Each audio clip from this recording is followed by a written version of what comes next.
설 맞이 특별대담, 오늘 오세훈 서울시장 모셨습니다. 어서 오십시오. 네, 안녕하세요. 예. 새해 복 많이 받으십시오. 고맙습니다.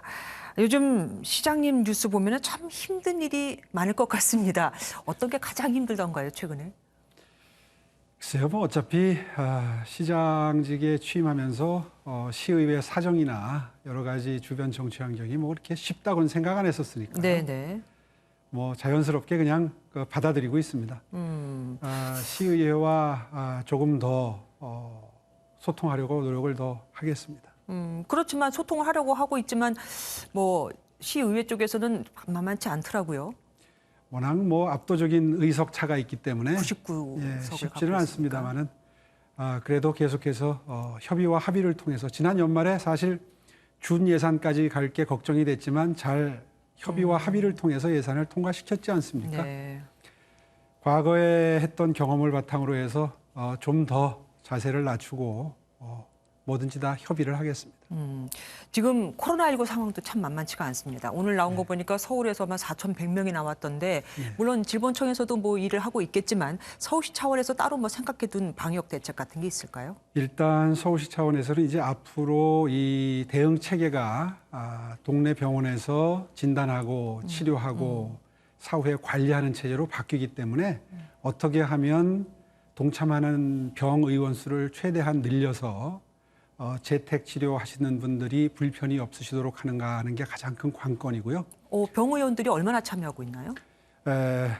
어저께 회의를 했습니다. 네. 서울시 의사협회장님하고 정말 많이 도와주고 계셔서요.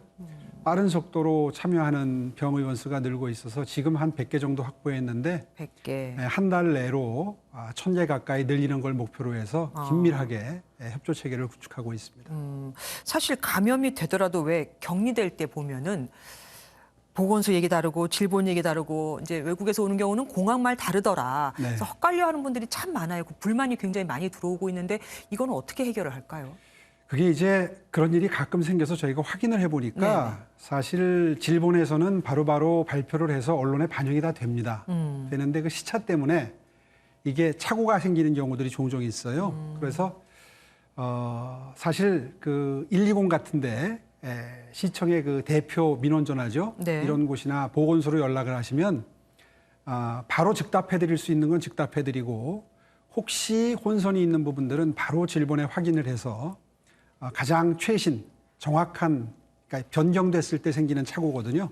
그런 거를 바로바로 알려드리고 있습니다. 근데 보건소는 정말 연락이 안 되더라고요. 제가 해보니까. 죄송합니다.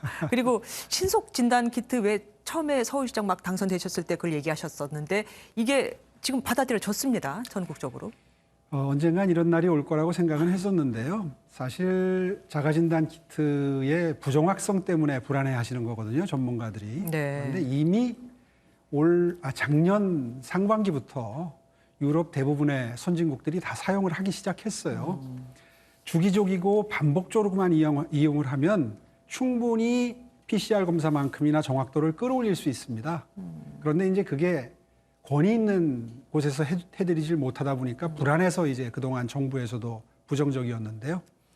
이제 사용이 시작된 만큼 서울시도 적극적으로 활용할 수 있도록 노력하겠습니다. 더 보급을 하겠다 이 그렇습니다. 말씀이시네요. 그리고 10년 만에 다시 서울시장에 복귀를 하셨잖아요. 10년 전에는 한강 르네상스, 뭐 디자인 서울 이런 걸로 서울을 변화시키려고 했었는데 돌아와 보니까 서울이 어떻게 변화했던가요? 일단 가장 가슴이 아픈 게 일자리와 직결되는 도시 경쟁력, 다시 말해서 도시의 이제 경제력인데요. 이게 상당히 많이 순위가 국제기관 평가회에서 객관적인 평가회에서 많이 떨어져 있는 상태입니다. 그래서 그런 곳에 집중적으로 재원을 투입하고 싶었고 정책적인 역량을 투입하고 싶었는데 이 코로나 국면이기도 하고 여러 가지 현실적인 제약 때문에 사실 그동안에 조금 좀 본격적으로 시작을 못하고 작년 1년 동안은 준비하는 기간, 토대를 다지는 기간이었고요. 이제 지금 예상컨대 오미크론이 지나가면 상반기 중으로 코로나 전국은 조금 좀 진정이 될 것 같다는 예측들이 나오기 시작합니다. 이제 그렇게 되면 글로벌 선도 도시를 통해서 뭐 금융도시라든가 이런 일자리를 창출할 수 있는 정책들에 집중을 하려고 생각하고 있습니다. 일자리 같은 건 참 좋겠네요.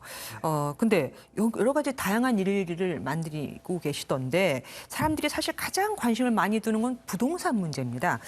새로운 정책이 많이 나왔죠?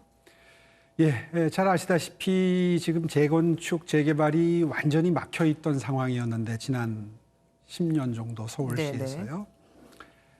그걸 이제 다시 다 되살리는 작업을 하는데 또 급등하고 있는 부동산 시장에 오히려 기름을 붓는 형국이 될 수 있다는 비판도 있기 때문에. 네, 하긴 지금 이재명, 윤석열 두 양강 대선 후보들이 다 재건축을 완화하겠다고 또 공약을 하고 있지 않습니까?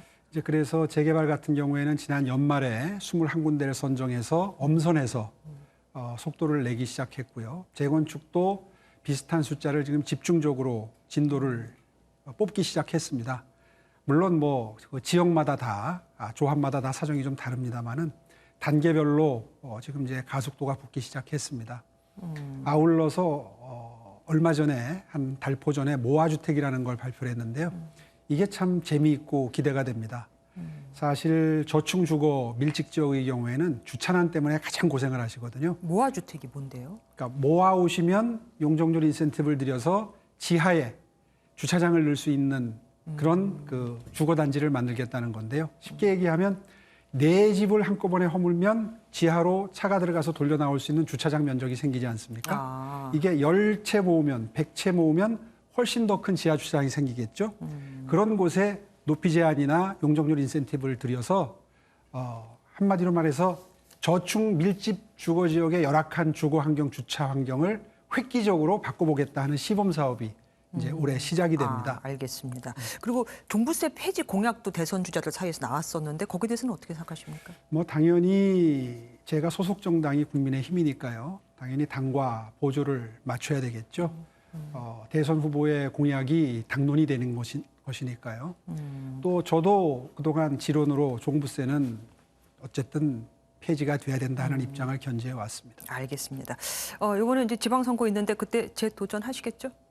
예, 그렇게 약속을 드리고 지난 보궐선거를 치렀지 않습니까? 예, 저도 기억하고 있습니다. 앞으로 활약도 부탁드립니다. 고맙습니다. 열심히 하겠습니다. 새해 복 많이 받으십시오.